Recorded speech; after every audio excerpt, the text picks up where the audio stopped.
Fils Mukoko batu mingi bayebi ye oyo amibengaka guerrier combattant ya UDPS mobundeli ya peuple congolais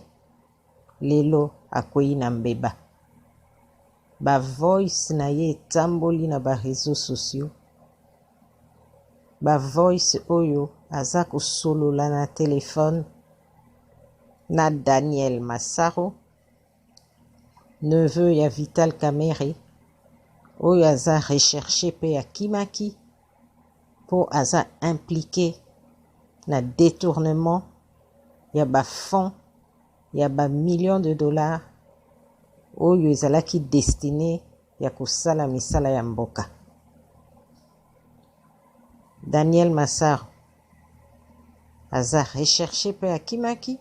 et Fils Mukoko aza kosolola na ye na telefone pe koyebisa ye amibomba kaka ti makambo nyonso ekoleka nango. Sans trop de commentaires, totiki bino bolanda ba voice pe bo juger bino moko. Bonsoir mon frère Massaro Gombe na Gombe. Massaro nazu message na yo vraiment bon situation ezalaka mitema mabe ba Congolais netika Jésus bato balobaki basacrifier situation eza bongo mais nga na malade na hémorroïde dérange nga naza en contact toujours na mama Mida na ba mama Meje na batutu ba Michel Moto mais place oza conseil na opesa o un Congolais azala toujours traître. Éviter les milliers de Congolais change un peu au babengi ta façon de vivre. On a vu que yo linga ko partager na batu. Cherche une ville oyo ba Congolais baza vraiment pas trop. S'il vous plaît, au nom de Dieu, les milliers de Congolais, c'est un millier de jaloux. Donc, cette histoire, ça va passer. C'est tout simplement Wabengi, donc une machination politique. Donc, personnellement, Koutou, Ngana Komela qui maire na EBC, Yemo les pacificateurs. Bavoka va préparer matière à samba et moko na suka à synthétiser na 4 langues nationales. Awa batu baebi koye ozana na Brazza ou bien Gabon. Awa la situation za bongo. Baebi kozana Gabon, photo na ngana yo bazo ba IDPS ba omaraka ba publier yango. Bakomi Fils Mukoko uwe tonami Massaro poya ozong sambongo à l'état. Dans niveau IDPS vraiment Massaro donc mingi to solola. Na banzi bouti koyoka bino moko ba voice oyo Fils Mukoko aza kosolola na telefone na Daniel Massaro. Toyoki mungonga Daniel Massaro te kaka ya Fils Mukoko. Me ye Fils Mukoko asali ye moko ba video oyo a démentir ba voice wana. To landa pe ye moko, to yoka ye, et puis na tiki bino moko bo juger. Tindelinga message moko sonore ke nga naza en communication na Monsieur Daniel Massaro oyo aza neve ya Vital Kamerhe. Donc naza en communication na ye. D'abord na ba Facebook ebandai ke Fils Mukoko lakisa biso place Massaro azali to récupérer mbongo ya l'État. Mutu mota kobosana ngo na mboko oyo Nzambe asalinga grâce na minu na nge longwa nakoma oyo babengi neti star. Donc naza star oyo même na wenze na l'église même so naza na kati ya transport mutu partout so nazo tambola na journée na kanga ko moins 20 photos na bazo senga nga bakanga nga ba photo eza par rapport nayebi te soki nga naza na nga bote nayebi te basenga nga bakanga na nga bafoto tokutana un jour na Masaro na ville topesani mbote il s'est présenté kiyende Masaro neve ya Kamere alobi na nga tokanga foto na offri ye foto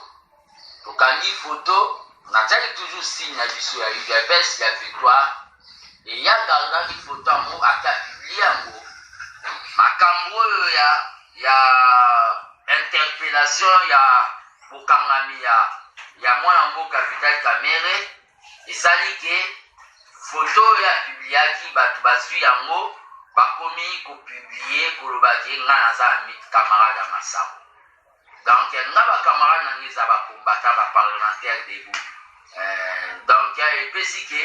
nga naza camarade ya Masaro bato bamona te nga bafoto na bandeko Eliezer bafoto na bandeko na nga Roseline Momo Daniela ainsi de suite je prends des photos avec tout le monde na bavie Franck Diongo bato bamona te bafoto na nga na bolenga nkoi na Peter Kal tout le monde nazwaka na bango bafoto les gens me demandent des photos epesi ke foto wana ya Masaro ekomaki campagne tellement nalingana mpe kokota mingi te na Facebook soki moto akomi na répondre ka merci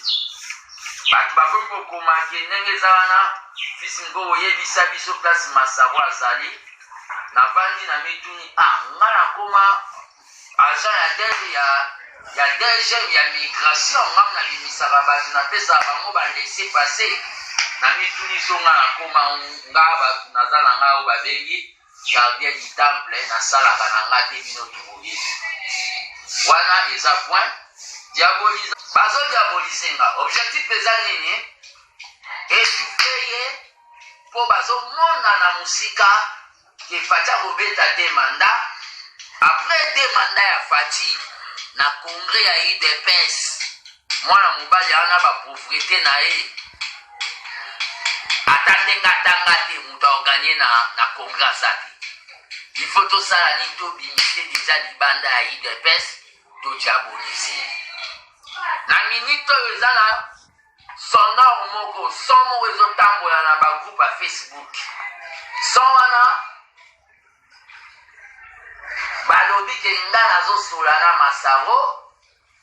soki Masaro aza na Afrique du Sud nazosola na Masaro balobi ke nazoyebisa Masaro abatama donc balobi de n'importe quoi te balobi donc na son wana ezotambola bazopartage yango mais son soki bosola na mutu ekosenga mpe lere ye azotuna bakestion boopesa na mbote boyoka mpe ya ye ya mutu wana oyo apiblie son wana eza te bazwi son moko oyo balobi yanga eske bato babosani ke teknologie ekoma avance bato babosani ke na mboka oyo il y a déjà baimita voix ya Kasavubu voix ya Lumumba voix ya Muse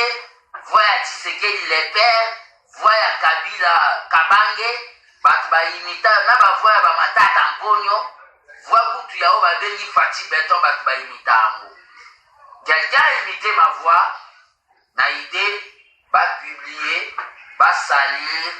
mais nazoyebisa bango nde nalobaka boza bana. Moi j'ai été oint par lui-même le docteur Etienne Tshisekedi na niveau na nga nde bino boloba na tanga te Tshisekedi m'avait oint, il m'a donné une onction comme secrétaire national chargé de la mobilisation et animation. Nga na longolaka animation na tiango mobilisation et déploiement des troupes. J'ai été oint par Tshisekedi, c'est-à-dire batutu oyo ezwatielaka maboko oyo batikalaka bapotre ata Yesu asonga na lola bato wana batikalaka bapotre ezaka ndenge moko biso tu bakabund bafaci bafisi mukoko bakabuya bapol chilumbu bajekmen shabani bapiter kasadi biso tu lokola Tshisekedi atikela ataka biso maboko c'est-à-dire eza biso makambo na minute oyo makambo ezali na libota singa famille ebenda na kasekata na ati toza na mwa baproblème na UDPS c'est-à-dire nazoloba na batutu na makambo tu toza na UDPS le loup entre eux ne se mange pas oyo nazoloba ngo même Kabunda azosala baacte oyo ezosepelisa biso te mais nazoloba ngo lelo ata bayelinga 1 milliard de dollars napesa mutu ya Kabunda ata bayelinga 1 milliard de dollars napesa mutu ya Kabunda na oboya 1 milliard de dollars po toza bana ya mutu moko ata mpe bakepa Kabunda basengi eke pesa mutu afisi mokoko okoma président de la république ya mboko akoboya eza ndenge mope pa faci wana eza parent bazotambwisa message mpo babebisa morale ya oyo bakombata babenga gardien du temple mpo babebisa morale ya oyo bakombata ya Afrique d'ici babenga juriste malema congolais mpo babebisa morale ya sentinelle de la république mpo babebisa morale ya seigneur de la rue mpo babebisa morale ya l'élève dispense bazolinga babebisa morale na nga na okende INC mpo natikela UDPS nani na okende INC mpo natikela UDPS nani na INC bato baza te ce sont des gens oyo faci alobaki totika justice esala mosala nango justice ebandi kosala mosala nango kamera aza en détention le 11 balobi makambo yango bakosambisa yango tosepela kutu ezala ata en public biso tutotala ya ngai nini na kati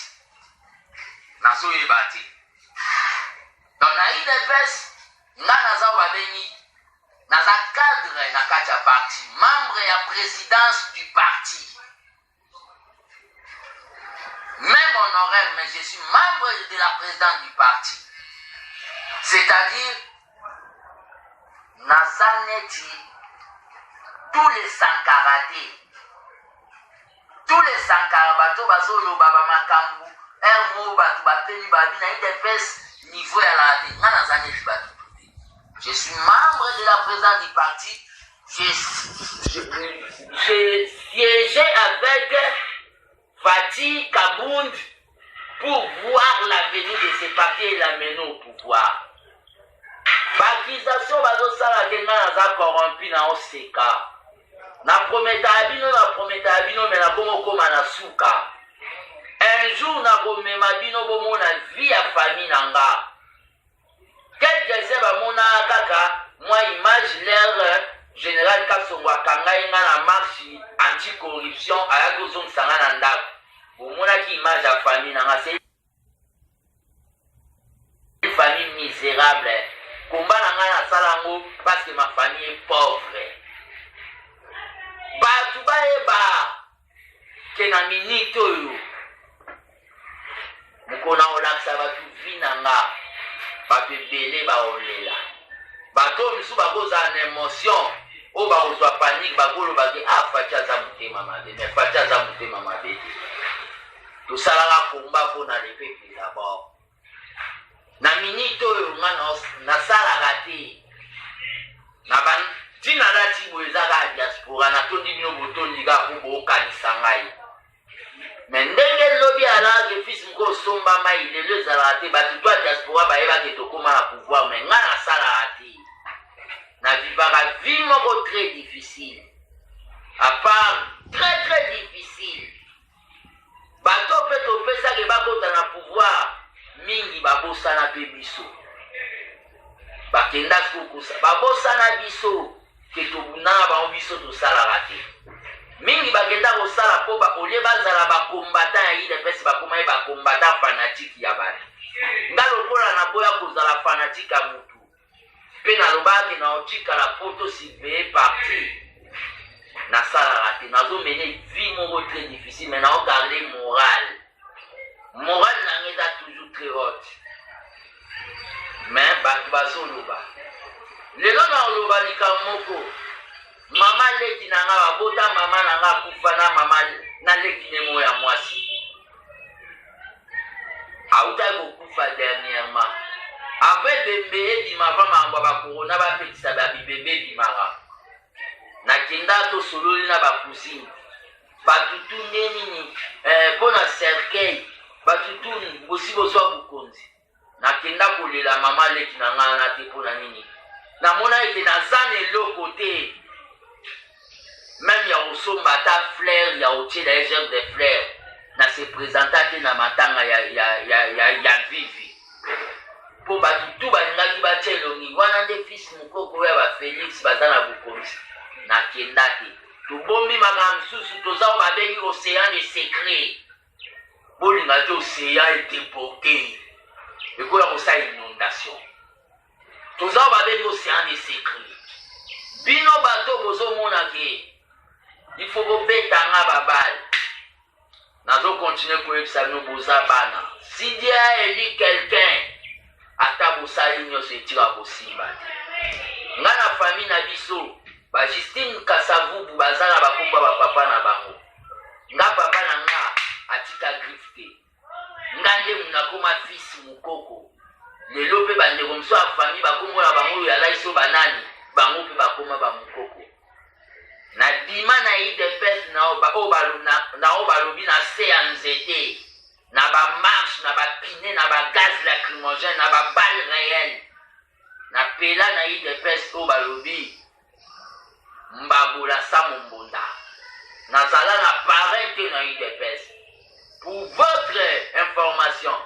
quand Tshisekedi a nommé Kabund basengaki na batuto baosala dépôt ya dossier mpo bakoma bakonzi na parti cotisation ya oyo babengi ya spécial $50 ngalere nayokango na boya kopesa $50 naloba na batuke nga napesa ya makila na nge eleki $50 mais lere bapublie président sa parti kombo na nge bima secrétaire national mais bato mosusu bapesa ba $50 babimaka te seke Tshisekedi amonanga na miso ya molimo ke mutu akosimba mobilisation ya parti eza mwana mobali oyo après exil na ngao nautaka na Brazzaville Kabila koti le 17 mai alingi atia dictature le 22 mai totelemela ye na baraymond kaumu mbemba lelo aza na mikili ya poto tokoti boloko toke exil na baraymond bango bazwi chance ya kokende poto nga Tshisekedi aboya nakende poto mpo nazalaka na age ya moke alobi na okekoma new jack na okoma voyou naye kozonga awa namona bapasi nateka mapa na Brazzaville mpo na survivre mpo na mboko oyo ekoma lelo état démocratique du Congo. Makambo ya minene eza ya kolobela baministre ya fonction publique aosala dictature anome basecrétaire généraux boolobela ngo te. Makambo ya minene tambo mwamba na Jani Mabunda balingi basala coup d'état constitutionnel awa na bima na oyo babengi sous confinement ya coronavirus nakenda kosala manifestation na palais du peuple nga moko oza batémoin après Kabunda ye koloba bato baolobela ngo te. Makambo ya minene oyo président azoyamba Kabila okota na ndako ya président bapesi ye na en place take komivandela ye moko. Makambo wana boolobela ngo te. Mambo ebele boolobela ngo te bolinga faci te bwa baflater mpe boyeba ngo moi j'ai travaillé avec Faci comme mon chef au sein du parti. Bino tu bato boyaka bogangaka bafaci beton bino tu bato wana ayeba ngo ke bwa baflater le président même parce que nayebisaki vérité nga nayebisa président ke toa na droit d'erreur te tolobaka toa parti du changement epe sala président makambo ekende bien te le président même mais bino baflater bokontinue kosala dictaterie na bino lelo bozwa bamisala na baministère permanence boyaka mpe te boyaka lisusu te tous les bato bakenda oyo baconseiller lisusu même soki osalaka église okende dimanche ata jour monte boyaka permanence bozwa misala po biso bakombata baparlementaire debu tobimaka na nzela tootya moto bino bokenda osala lelo biso tobima babuwete na no bomemela biso babrike bino botongi ndako totongeli bino ndako bokota bokenda lelo bobenga baparlementaire debu bazoba me nazoloba na bino kaka rendez-vous eza nango kala te na 2023 kala te à tout moment fils moko moto akosala émission na ye olia alobela ata fumbwa na ngai na suka fils moko makanisi na nio ezaki natikela bino idebel je suis dedans avec vous, je le dis. Nakota idepes na âge 15 ans na viola stati po bakota idepes na âge 18 ans na pesi jeunesse na nga lelo na bima ndefa pembe na idepes na ya utikila bino idepes bakuya baya wenge bafana bino na tikila bino idepes pourquoi m'kobeta pour imiter voix na ngai. Moi je ne connais pas. Je ne suis pas ami de Massaro. Je ne suis pas ami de Massaro. Nasalaka na DGMT. Mais nazoloba parce que na Congo makamusoto otika boye. État de dossier. Nazokende kosala dans quelques jours plainte contre